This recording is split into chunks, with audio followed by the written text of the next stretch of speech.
This isn't easy for me, but... I know it! That deranged mother of yours has just turned your... I resent your calling my mother deranged, and nobody has convinced me of anything. I'm sorry. I'm sorry, Courtney. It's just like, after all we've been through, I can't stand to see you throw... Would you just be quiet and listen to me?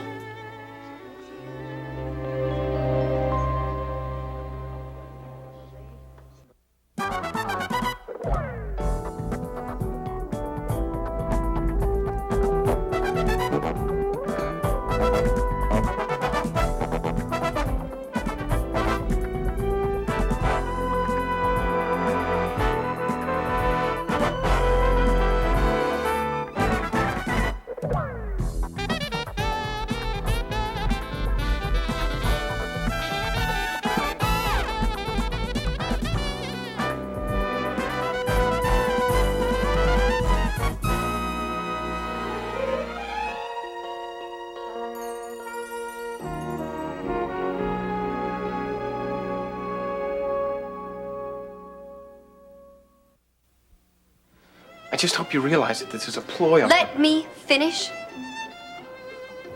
Vaughn. See, a few minutes ago, I thought my mother was back. The mother that I knew, well, she was at my side again. She was confiding in me the way that she always had. There was nothing that she didn't understand. I could open up and pour out my heart to her. Is all of this really necessary? I need you to understand the woman that she was. Courtney, I'm not interested in the woman she was. I'm interested in the woman that she is now. She implied she was going to try to convince you that this marriage wasn't right. Well, did she? I'm going through with the ceremony. You won't regret that, Courtney. Now, if we change quickly, we can get this over with and get out of here. Mrs. Lucas! Yes, what is it, Mr. Sumner? Please tell Miriam that Courtney will need a hand changing into her gown, and inform the guests that it'll be just a few more minutes. Marvelous. I will try to be a good wife to you. What did she say, Courtney? Only that she wanted me to be happy. That she wanted me to marry for love, not out of obligation. I do love you, Courtney. Hi. Hi. I was just in the neighborhood. Yeah, yo, okay. Come on in. Thank you.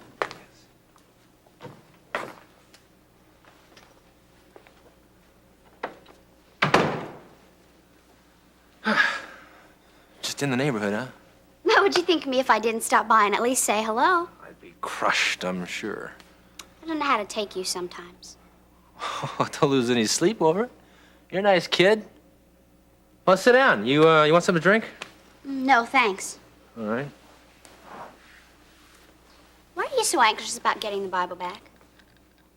Well, a lot of people stand to lose. A lot if I don't. Besides, all the money's going to the free clinic. That's a good thing. Yeah, and they're your friends.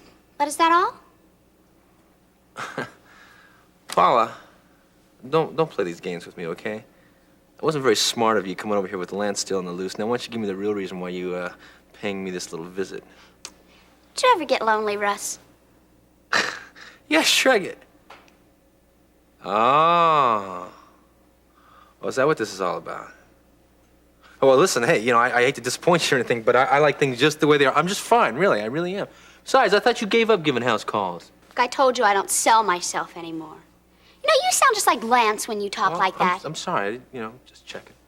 Besides, look, you're different.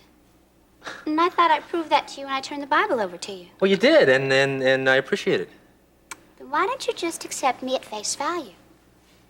Let me be the woman I want to be for you. Is that what you think? That you're on the sidelines of my life? It's the way I feel most of the time. Well, now listen now, maybe that's your problem, the way you feel, Carla, because it was your jealous feelings that broke us up the last time, not my job. Do you think it's easy for a woman to emotionally handle 9 months of pregnancy? Carla, you are not pregnant now. Oh, it's spoken like a true journalist. Well, if you think that's so, why don't you try analyzing postnatal depression? Or is it more important for you to be a hero in this Bible chase? No, it is not important for me to be a hero. Now, all I'm trying to do is my job. Now, if you think you're experiencing postnatal depression, I suggest that you call Dr. Galvin, set up an appointment with her, and I'm sure she can prescribe something for you. The only prescription I need is to know that I am number one in your life. Now, wait a minute. You know you're number one in my life. I've told you that before. Are you blowing this whole thing out of proportion, baby? Now, this Janice, she's simply a new intern, and she's full of a lot of questions and seeking ideas and advice. We're just friends, Carla. And I'm your wife, not your maid, your wife. And what about our friendship?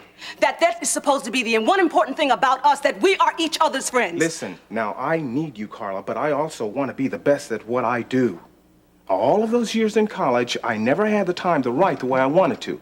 But don't you see, now I've finally proven myself here at the Chronicle, and it's a chance to make a name for me, for us, the Redland family, you, all of us.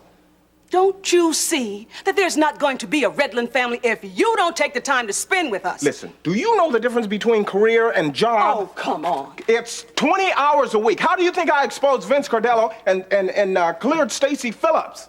Not by doing some 9 to 5. You know you are everyone's hero except mine. Well, Carla, you don't support any of my talent. You always try to hold me back. Now, that makes it hard for me to be a friend of yours, much less a hero.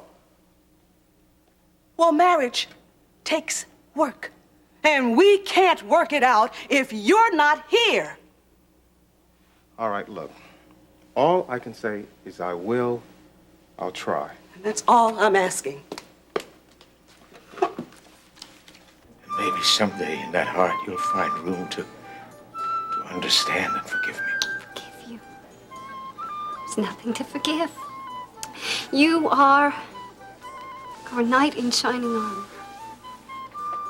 What? That's what Mom calls you. I'm sorry about your mother. You know she's right. You are this family's knight in armor. Everything you've done has been for Mom. I only hope I can be as selfless as you've been. Dear girl, you have been more than selfless. I'm so proud of you. I love you very much. I love you too, Daddy. If you should need me, I'll still be here. Oh, I'll always need you. Vaughn will be able to provide beautifully for you, and maybe in time. In time, I can learn to love him.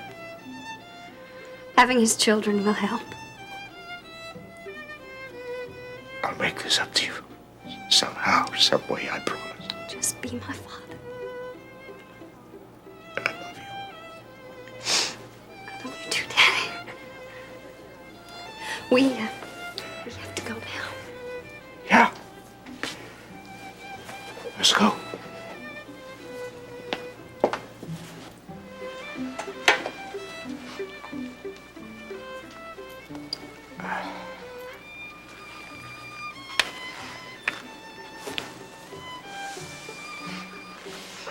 Ladies and gentlemen, we are gathered here today to witness mankind's oldest and most sacred exchange of vows, the marriage ceremony, the giving of Miss Courtney Carpenter to Mr. Vaughn Sumner in holy wedlock. Now let me warn you, the giving of one to another in marriage is a sacred affair and not to be entered into lightly. Today, Courtney and Vaughn have pledged their undying love for each other by uniting in marriage, thereby spending their entire lives together as one. Who gives this bride to this groom? I do. Her father?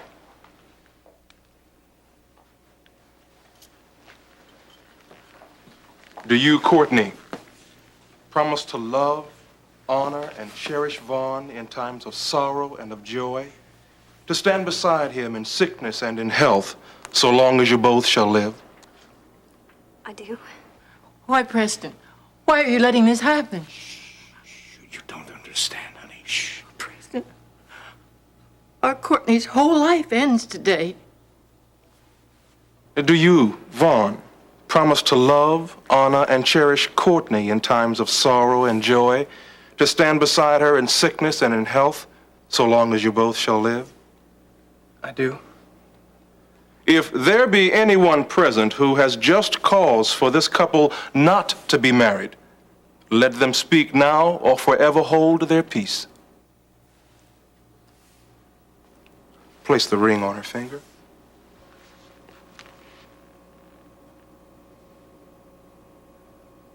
By the powers vested in me as a representative of this state, I now declare that you are husband and wife. You may kiss the bride.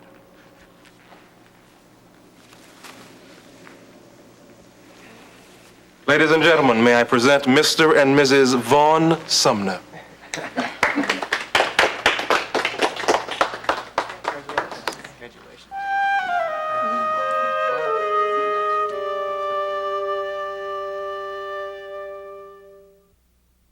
No, wait a minute. What do you mean, the woman you can be for me?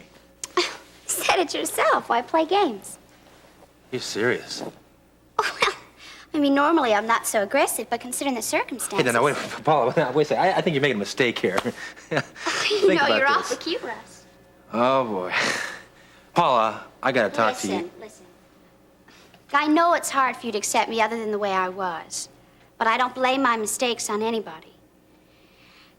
And when I'm trusted, the good comes out in me. Oh, that's good. That's good. And like I said, I appreciate that help that you gave me with the Bible, but That's because you trusted me. And I trusted you. And you know I wouldn't have done that for anyone else. You brought out the good in me, and no one's ever done that before. And I'm glad too, but, hey, you don't quite understand here. That was just one little incident, and it takes a lot more than one little incident, to bring out the good in somebody. I mean, Maybe so.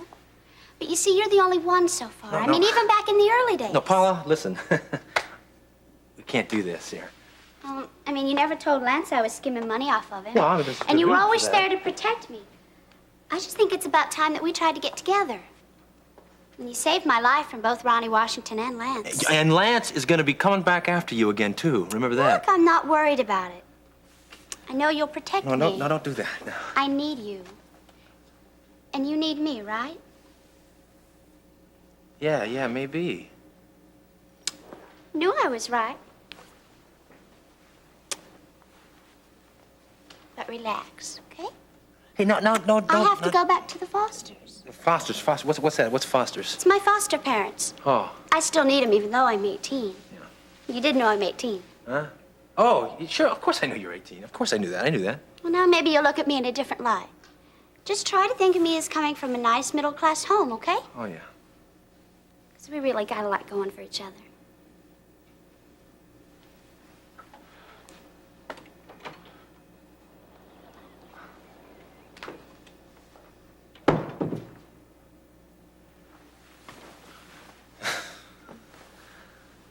Dr. Egan, the results for your hand. Come on, tell me. What did he say? Slow down. You should know by now that doctors don't operate that way. Oh, come on. Very funny. Come on. I have to go over and see him. He's got the new results from the tests. So your timing was pretty good. It's not just my timing. We've been praying for this for a long time. Yeah, well, I know that. Maybe you should save some of your excitement, though. We don't even know if it's good news, right? Nonsense, Ben Martin.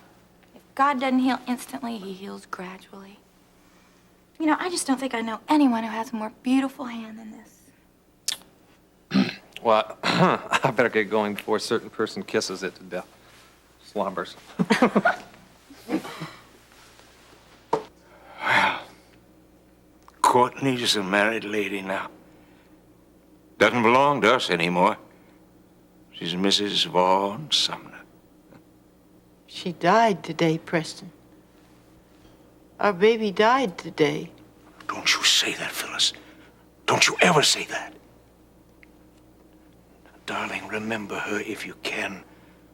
The way she looked. So beautiful. So radiant. I'll try. Try. Good. They'll have some difficulties at first. Most marriages aren't easy at first. But Vaughn is very devoted to Courtney. You know, Phyllis, in his own selfish way, he truly loves her. And once they start the family, and in time, Courtney will come to love him. Are you all right, dear? Preston? You remember our wedding day? Oh, it was quite different from today. But then the times are different, aren't they? Everybody thought we had to have a big, expensive wedding. Your parents wanted us married in that monstrous cathedral. Me, a Chicago dock worker. Our families thought we were miles apart socially. And we were. Well, we showed them, didn't we? When you came walking down the aisle, your eyes so bright, so shining. What soft, what light through yonder windows break. 'Tis the east, and Juliet is the sun. Arise, fair sun.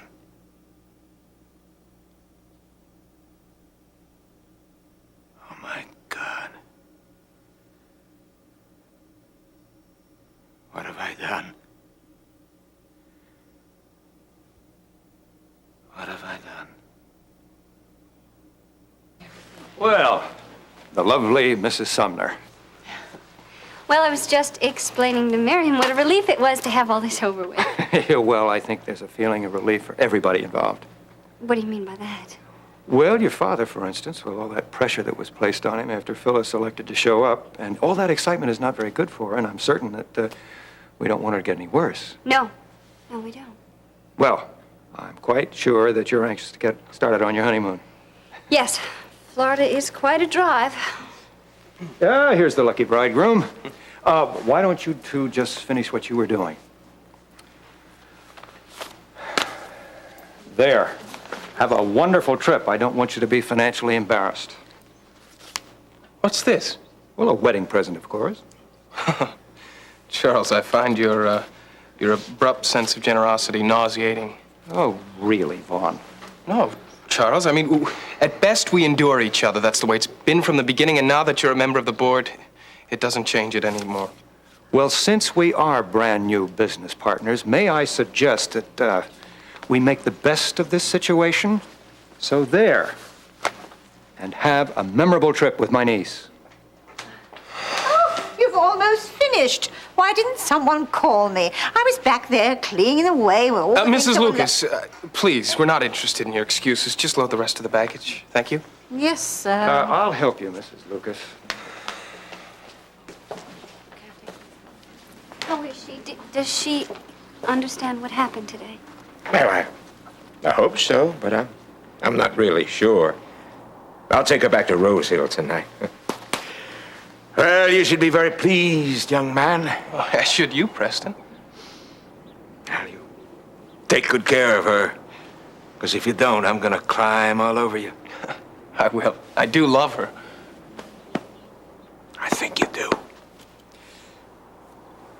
One more hug, baby. Oh, I'm gonna miss you. I'll miss you too, baby. We really should get going, Courtney. Yeah. Go ahead, run along.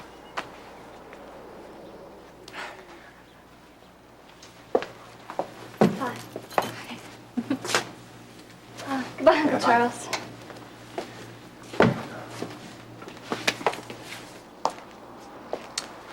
Well, Preston, congratulations on the addition of a new son-in-law. Thank you.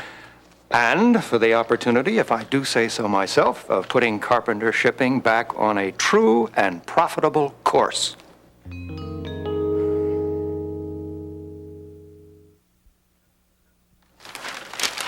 All right. So, tell me the good news. Well, I'm afraid that I'm Yeah? 99.8% healed. Oh, praise God! I knew it! Oh, Ben, I knew it! I knew that when you got that AMA award, I knew that God was going to come into your life and just change things around and give you a new beginning. I just knew it. So what's the matter with you? You should be ecstatic. Yeah, I know. That's what I thought, too. And don't get me wrong, honey, I'm very happy about a lot of things. Yeah, but... But, well, when I found out about the hand today, the first thing I wanted to do was go out and celebrate, just like you. Until Until what? Lori, the fact is, I don't know what I want to do with my life. Ben Martin, you are at the peak of your career right now. I mean, look what Lester offered you to go back to work at the hospital. And okay, I know that you're not exactly happy right now at the clinic. But won't $1 million help that? We may never see that money. Webster told Dave that the money will be held in escrow until they catch whoever stole the Bible. Well, honey, they're gonna find that thief sooner or later. Maybe, but even if they do, I'm not so sure that it'd make any difference to me. It would make any difference? Yes, it would make a difference. For the clinic, it's fantastic, but I need more than the clinic. I don't know what it is yet, but I do know I need more.